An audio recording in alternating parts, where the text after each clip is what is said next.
Jadi pada materi kali ini yang saya jelaskan yaitu mengenai kontak aeration ya. Jadi kontak aeration itu masuk ke pengolahan air limbah secara biologis. Pengolahan air limbah biologis secara biologis ini sendiri itu dibagi menjadi 3, yaitu proses biomasa tersuspensi suspended culture. Terus yang kedua ada proses biomasa melekat attached culture. Terus yang ketiga ada lagun atau kolam. Nah, yang kontak aeration ini materi yang akan kita jelaskan ini yaitu masuk ke yang kedua, yaitu proses biomasa melekat attached culture. Nah, selanjutnya kontak aeration itu sendiri tergolong ke dalam pengolahan limbah attached growth ya. Kenapa begitu? Karena kontak aeration ini menggunakan suatu medium, dan medium tersebut dikontakkan dengan oksigen untuk memaksimalkan kerja si bakteri aerob itu sendiri untuk menguraikan zat organiknya. Pengolahan dengan kontak aeration pada dasarnya sama dengan tracking filter ya. Perbedaan utamanya pada cara aerasinya.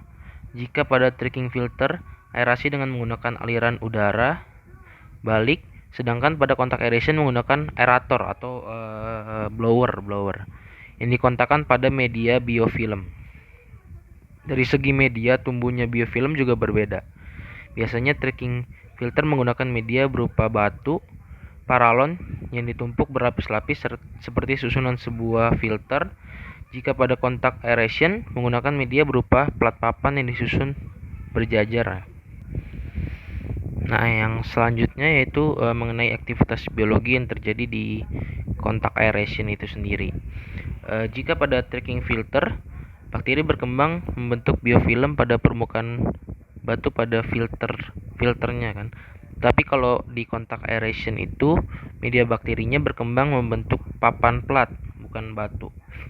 Bakteri berkembang membentuk film pada permukaan plat, di mana plat tersebut dicelupkan di sebuah bak kontraktor pada instalasi pengolahan air limbah. Lalu mekanisme mikroorganisme yang bekerja mirip dengan mikroorganisme pada proses tracking filter itu ya. Tetapi pada proses kontak aeration jika diberikan aerasi lebih maka akan terbentuk zona aerob saja. Sedangkan jika aerasinya kurang dan beban hidrolik tinggi maka akan terbentuk zona anaerob ya. Nah, selanjutnya yang akan dijelaskan yaitu mengenai proses aerob dan anaerob pada kontak aeration itu ya. Jadi senyawa organik dalam air limbah seperti BOD, COD, NH4, fosfor itu akan terdifusi ke dalam lapisan biofilm. Pada saat tersebut, dengan menggunakan oksigen terlarut zat organik diubah oleh mikroorganisme menjadi biomasa. Pada zona aerob terdapat proses nitrifikasi juga, yaitu seperti yang kita tahu yaitu NH4 berubah menjadi NO2 dan NO3. Lalu pada proses zona anaerobnya akan menghasilkan gas H2S dari tahapan proses anaerob, yaitu hidrolisis, asidogenesis, asetogenesis, dan metanogenesis. Pada proses ini terjadi denitrifikasi di mana NO3 dari proses aerob diubah menjadi gas N2.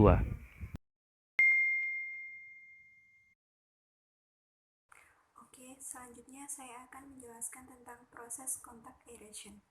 Sebenarnya, proses kontak aeration itu sama saja seperti proses tracking filter, tetapi yang membedakan antara kontak aeration dan tracking filter adalah cara mengontakkan oksigen ke mediumnya, seperti yang telah dijelaskan sebelumnya. Nah, air limbah saat pertama kali memasuki saluran instalasi pengolahan air limbah, pertama kali harus dilakukan penyaringan dengan menggunakan bar screen dan grid chamber. Lalu, ketika memasuki proses biologi, air limbah harus dilakukan pengendapan di bak pengendapan awal untuk mengurangi kadar TSS-nya. Lalu dialirkan ke bak kontaktor aerob untuk menurunkan kadar BOD dan kadar COD. Nah, di dalam bak kontaktor aerob ini diisi dengan media berupa papan yang disusun secara berjajar, kemudian dihembuskan oksigen, sehingga mikroorganisme yang ada di dalam bak kontaktor tersebut dapat menguraikan zat organik serta tumbuh dan akhirnya melekat pada permukaan media tersebut. Dengan demikian, air limbah akan kontak dengan mikroorganisme yang ada di permukaan media tersebut, sehingga dapat meningkatkan efisiensi penguraian zat organik, deterjen atau surfaktan, serta meningkatkan proses nitrifikasi, sehingga proses pengolahan amonia menjadi lebih besar. Nah, itu tadi proses di bak kontaktor. Setelah dari bak kontaktor, air limbah kemudian dialirkan ke bak pengendapan akhir.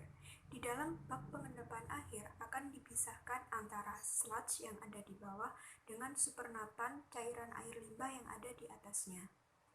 Lalu supernatannya ini dialirkan ke bak klorinasi untuk membunuh bakteri patogen yang ada di air limbah tersebut. Setelah bakteri-bakteri patogen berhasil dibunuh di bak klorinasi, kemudian air limbah siap dialirkan ke efluen. Lalu untuk lumpurnya tadi, ada yang disirkulasi atau dikembalikan ke bak pengendapan awal dan ada yang dibuang ke wasting sludge.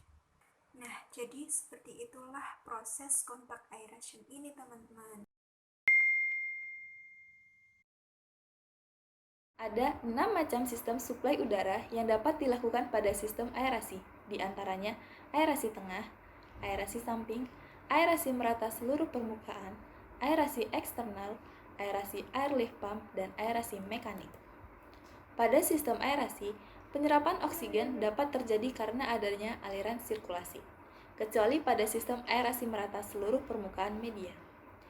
Jika kemampuan penyerapan oksigen besar, maka dapat digunakan untuk pengolahan air limbah yang memiliki beban organik besar. Oleh karena itu, diperlukan juga media biofilter yang dapat melekatkan mikroorganisme dalam jumlah yang besar. Di dalam sistem aerasi melalui aliran putar dan sistem aerasi menggunakan diffuser memiliki kemampuan penyerapan oksigen lebih rendah. Oleh karena itu, untuk penambahan jumlah beban yang besar sulit dilakukan. Sehingga sistem aerasi merata banyak digunakan karena mempunyai penyerapan oksigen yang besar. Namun, pada sistem aerasi merata, lapisan mikroorganisme yang melekat pada permukaan media mudah terlepas, sehingga seringkali prosesnya tidak stabil. Jika sistem aliran dilakukan dari atas ke bawah, maka terjadi efek filtrasi, sehingga terjadi penumpukan lumpur organik pada bagian atas media, yang dapat mengakibatkan penyumbatan. Jika terjadi penyumbatan, maka terjadi aliran singkat dan juga terjadi penurunan jumlah aliran sehingga kapasitas pengolahan dapat menurun drastis. Oleh karena itu, perlu dilakukan proses pencucian secukupnya.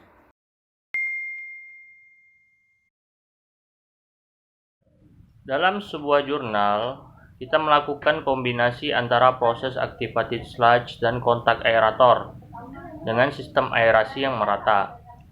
Dari kombinasi tersebut dibuat untuk menghindari terjadinya sludge bulking, hasil sludge yang berlebihan, dan operasi yang sulit pada sistem activated sludge, dan juga sebaliknya.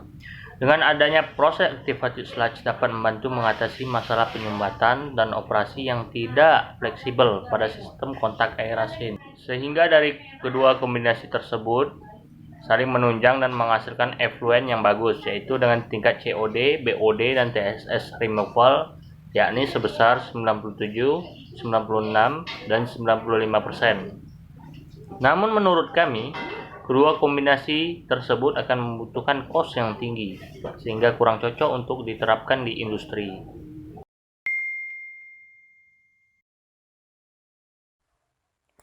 Pada dasarnya, cara menumbuhkan bakteri pada suatu medium di proses kontak aeration adalah medium tersebut dialirkan air limbah, lalu dibiarkan. Akhirnya, lama-kelamaan mikroorganisme dapat tumbuh dengan sendirinya. Kemudian, dalam sebuah jurnal penelitian, dilakukan penelitian tentang jenis bakteri yang tumbuh pada medium di proses kontak aeration. Jenis bakteri tersebut adalah bakteri dihalogenasi, yang di dalamnya termasuk Marinobacter, Mesorhizombium, dan Rhodobacteracea. Bakteri-bakteri tersebut mampu menghilangkan kadar propylen oxide yang mengandung kadar COD lebih dari 200 mg per liter menjadi 50 mg per liter. Lalu apa sih propylen oxide itu? Propylene oxide merupakan bahan kimia yang mempunyai kadar klorin dan COD yang tinggi. Baik, saya akan melanjutkan prestasi sebelumnya. Jadi yang udah dijelaskan dari awal itu kan kalau semisal kontak aeration itu sama kayak tracking filter, tapi dia itu nanti ada medianya itu beda. Jadi kalau misal tracking filter itu pakai pipa, pakai batu, tapi kalau misal kontak aeration itu kan pakai kayak plat, media plat gitu. Nah, sebelum kontak aeration ini dipakai, otomatis benda yang ngambang di permukaan itu harus disaring dulu biar bisa melindungi permukaan media plat. Oke, untuk selanjutnya itu kan nanti setelah bakteri tumbuh, itu kan bakal menghasilkan biofilm pada media plat. Nah, biasanya biofilm yang baik itu kalau misal lapisan biofilmnya itu berwarna coklat atau berwarna keabu-abuan. Tapi kalau misal biofilm yang dihasilkan itu berwarna hitam, itu biasanya menunjukkan kondisi septik yang tidak diinginkan. Jadi biasanya itu menunjukkan kondisi anaerobik yang disertai dengan bau H2S atau hidrogen sulfida. Nah, biasanya itu kalau misal terjadi kejadian seperti itu, biasanya itu harus ada di backwash untuk membersihkan biofilm yang mati atau yang tidak aktif tersebut. Biasanya itu di backwashnya itu dengan tekanan air tinggi atau udara terkompresi. Selanjutnya itu adalah menjaga blower dalam pengoperasian konstan untuk memberikan udara bertekanan ke bak kontaktor. Jadi kalau misal tricking filter itu kan nggak pakai blower. Nah, kontak aeration ini biasanya dia pakai blower. Jadi bedanya kontak aeration sama tricking filter itu kalau misal kontak aeration ini pakai blower. Nah, blower ini tuh bisa untuk mengatur volume udara dengan menghidupkan atau mematikan blower tergantung pada beban yang masuk. Jadi kalau misal air limbahnya berapa, harus mengatur blowernya seberapa kenceng. Jadi biar udara yang masuk itu biar bisa maksimal gitu. Nah, katup udara ini diatur untuk mendistribusikan udara. Konsentrasi DO itu biasanya menunjukkan kecukupan udara. Jadi waktu di kontak aeration ini biasanya itu orang-orang lab itu biasanya ngecek dulu DO-nya itu kira-kira udah pas atau belum. Kalau misalnya udah pas, ya udah. Nah, untuk menjaga performa distribusi udara itu biar tidak tersumbat dengan menutup grid di setiap hari. Nah, untuk proses kontak aerasi ini harus mengoptimasi volume udara, waktu operasi dari blower, dan tekanan udara setiap hari. Melaporkan jumlah sludge yang disirkulasi dari bak pengendapan akhir ke bak pengendapan awal. Juga melaporkan rata-rata pengecekan DO dan pengecekan lainnya setiap hari.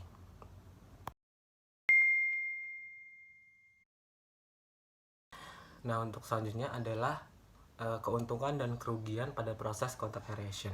Jadi untuk keuntungannya sendiri itu ada 3, dan itu rata-rata untuk sludge-nya sih. Jadi yang pertama itu menghasilkan sedikit sludge. Otomatis kalau misal dia menghasilkan sedikit sludge, prosesnya juga bakal stabil, dan untuk proses pengendapan sludge-nya juga bagus. Jadi untuk tiga-tiganya itu adalah menghasilkan sedikit sludge, terus prosesnya stabil, sama proses pengendapan sludge-nya itu bagus.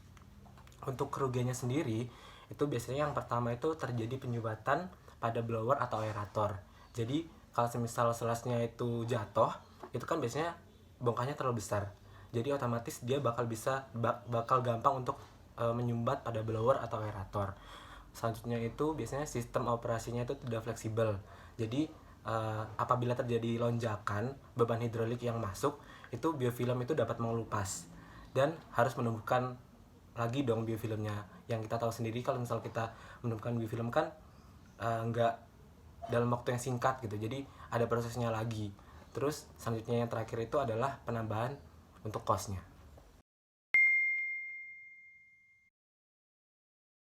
Salah satu permasalahan yang terjadi adalah lapisan mikroorganisme yang menempel pada media berwarna hitam. Hal tersebut dikarenakan beban hidrolik atau beban organik melebihi kapasitas desain, sehingga oksigen kurang. Akibatnya, suasana menjadi anaerob dan timbul gas H2S atau hidrogen sulfide yang mengakibatkan lapisan biofilm berwarna hitam. Solusi dari permasalahan tersebut adalah menurunkan debit yang masuk pada bak kontaktor aerob atau menambah suplai udara untuk aerasi di dalam bak kontaktor, atau bisa ditambahkan bak pre-aerasi sehingga jumlah DO bertambah.